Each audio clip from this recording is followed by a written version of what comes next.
Welcome to Ngobo 20 Shop I channel. We are here at OR Tambo Airport to send off Amasandawana to Morocco. They are going to watch the second CAF Champions League semi-final, final. My brother, how's it?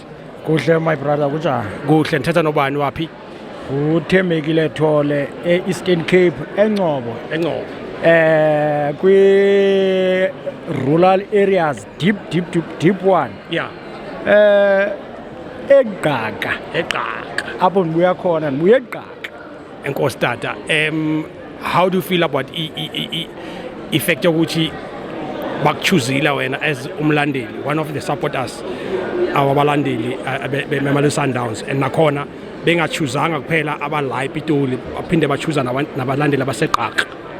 Hayi ndibonga kakhulu kulo committee bichuza because into yenzekayo sibuthina sibuya kwi deep rural areas. Yeah.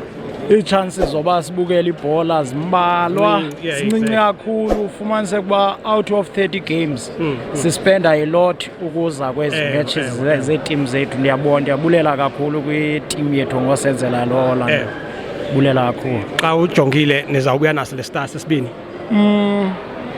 Beke sadisappointeka 2 times.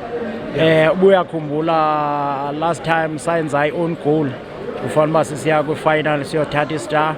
Last time we draw at home kwi-Pyramids, then away sabethwa. Noko leni chance yethu namhlanje amakhwenkwe ndiwathembile kakhulu. Eyona nto imnandi ke ngamakhwenkwe wethu awothuki. Yes, akwazi uyimanage igame, sesilida ke ngoku. I don't think iyaba ingxaki. Ithini imessage yakho, umyalezo wakho pha kubo xa bedlala on Sunday bakujongile ngoku xa awuthethe nawo pha? Yeah, did my boys, guys, this is our chance now. Masingayeki, let us fight. Every guy who is on the field must work very hard for the team.